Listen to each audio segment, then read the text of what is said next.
Good morning, and today I'm going to do a better inspection and disassembly of this Sato FA65 Gold Knight engine. I've got a variety of tools here. I believe I've got all the tools I need to get this done, a variety of L wrenches, and then of course the one screwdriver ground flat so that I can pull out the rocker arm pins. This is probably one of the most critical tools to have, and I'll talk more about that when I get there. So here's the engine. I've got a prop mounted to it, and as I said in the previous video, what I was going to do was spray this entire thing with that Baristol or Ballistol oil, I don't remember what it's called. Let it sit, and then what I did was I kind of wiped it down because it was, all over the engine. And then off camera I did go ahead and heat this engine up with the heat gun, focusing mainly on the cylinder, not necessarily the bottom half. And it does have compression now. So as suspected, it was pretty much just a, probably just a sticky valve that was causing that. So let's get right into this. I'll just take this prop off. This is a Zor wood 13/6 prop, which I guess is probably a suitable prop for operation of this engine when and if that time comes. Now, the one thing I don't have with me is the gear puller for, and I did loosen this. And now, Richard, I know why you didn't take this exhaust off, because that shit was tight. Holy crap, I had to put a wrench on there and pound on it to get that thing loosened up, even after, I don't think I heated it up. I probably should have just heated it up first, but I had to pound on that thing, the wrench, not the exhaust, to get that off. So let's see here, where are we going to start? Let's start by taking the carb off. So I don't know the sizes of all these wrenches. I know this is a 1.5 millimeter, and what this one is for this little set screw that goes in the timing area to get that cam gear out, and 2.5 maybe for just about everything else. This one is one that's cut down. It's shorter, and the reason that is to get here on the head screws. Man, this is going to be tough with this black engine. It's gonna be real tough seeing things against a black engine.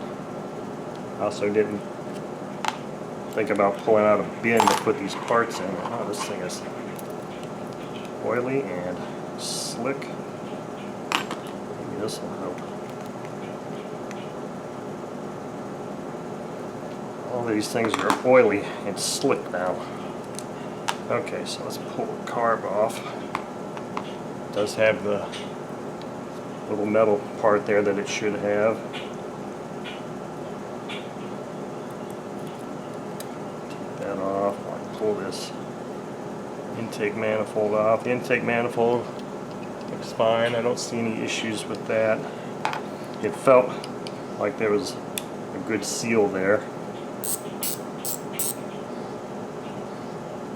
So there's our carb is off. Let's go to our rocker arm covers next. Wow, that screw was loose.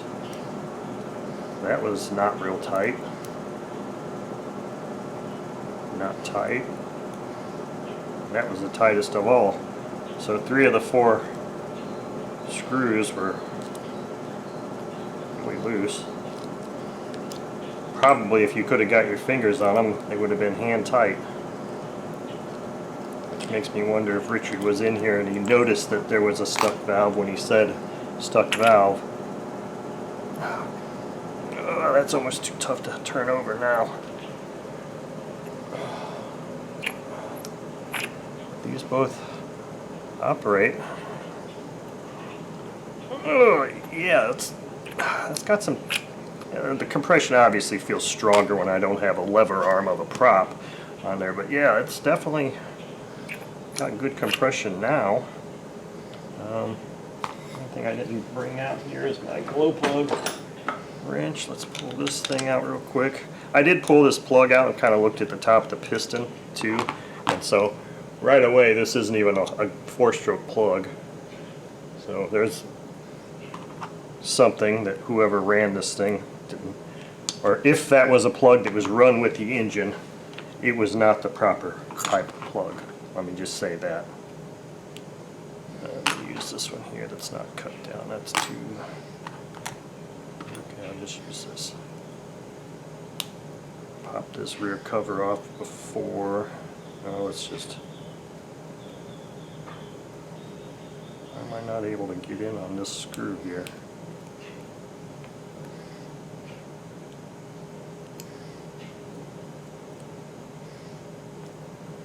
Does one of these screws have gunk in it? Because I'm not really able to get in there. Let me see if I've got something little I can kind of dig that out.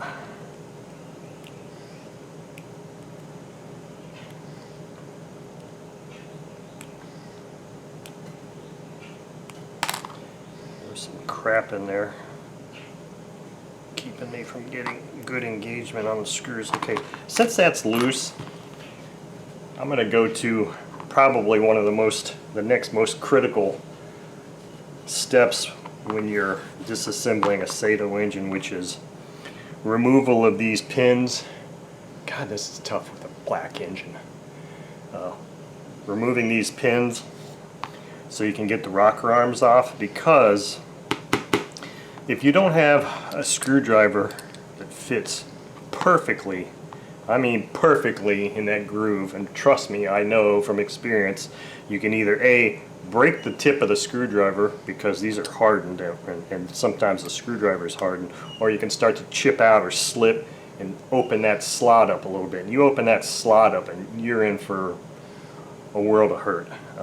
Because I've seen sometimes these things can be super tight for whatever reason. Either they were over torqued at the factory, or somebody that disassembled the engine over torqued them. There is absolutely, positively no reason whatsoever to ever put torque, any sort of real force, on these pins at all, ever. No reason. Because they're only there to keep the rocker arm in place. They're not meant to be torqued, because they can't come out, even if they were semi-loose, they can't come out with the rocker cover on, because the rocker cover keeps that from coming out. Now, if you were to plan on running this engine without the covers for an extended period of time, maybe you want to put a little bit of torque on them, but they should never ever be tight. Ever. So, and I haven't taken the covers off, so I haven't oiled this stuff. So I'm going to try and get on here and see. Okay, so that one turned, so we're in good shape with this one. And that was about what it should have felt like. Get that screwed out, then just drop it out. And then your rocker arm comes out. And all of this stuff looks really good. Well, let's cross our fingers for the second one.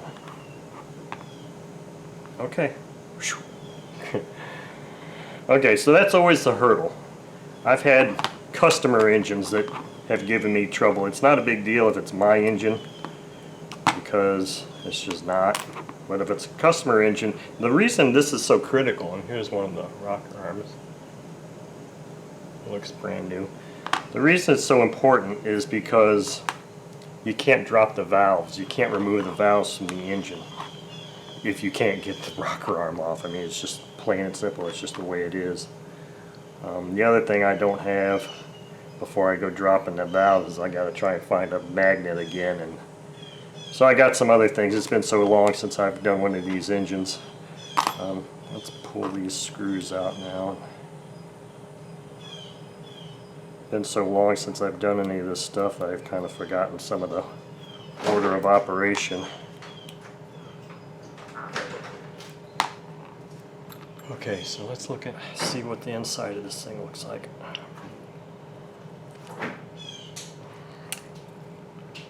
Maybe I should have heated it up more.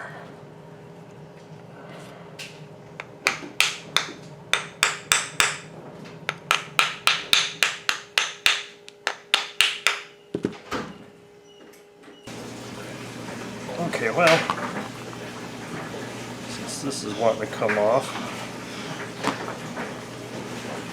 just gently try to ease this gasket off.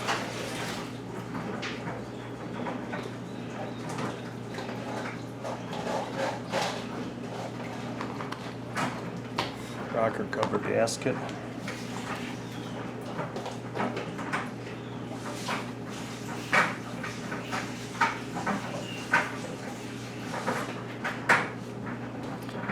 Let's move on to our head.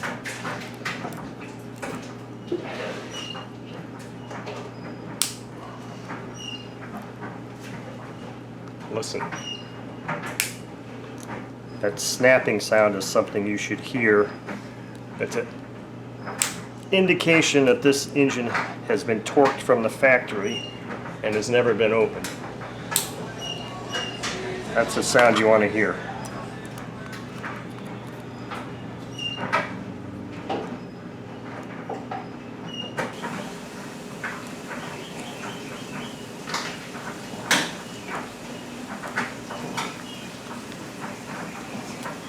Okay, so let's pull this head off here and see what's happening here.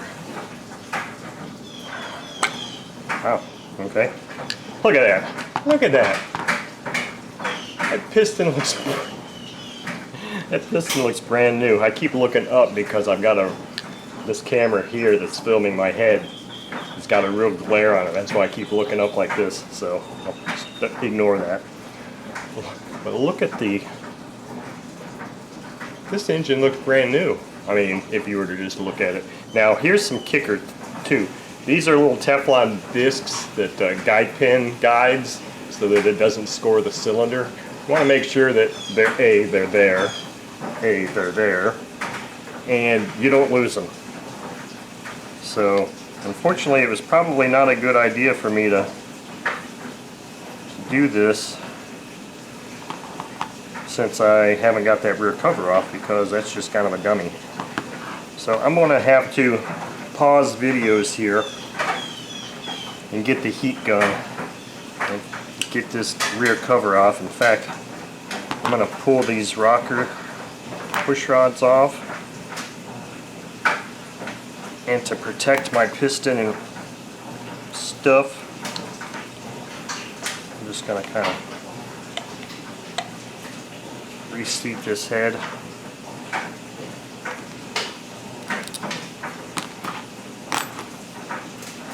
Put a screw in it. Hold it in place while I go and... Damn, see all that oil? I don't know if you can see that or not. I put a lot of oil in this engine. So that was the other thing I forgot to mention, is that I had put oil. I think I didn't mention it today, but I mentioned it in the other video, that I was going to put oil inside the engine first. Normally I don't do that because I want to see what the inside looks like, you know, but on this occasion I did put oil on the inside, so when I do get this cover off, you're going to see oil on the inside. So let me pause videos here real quick and get this cover off, and then we'll continue on.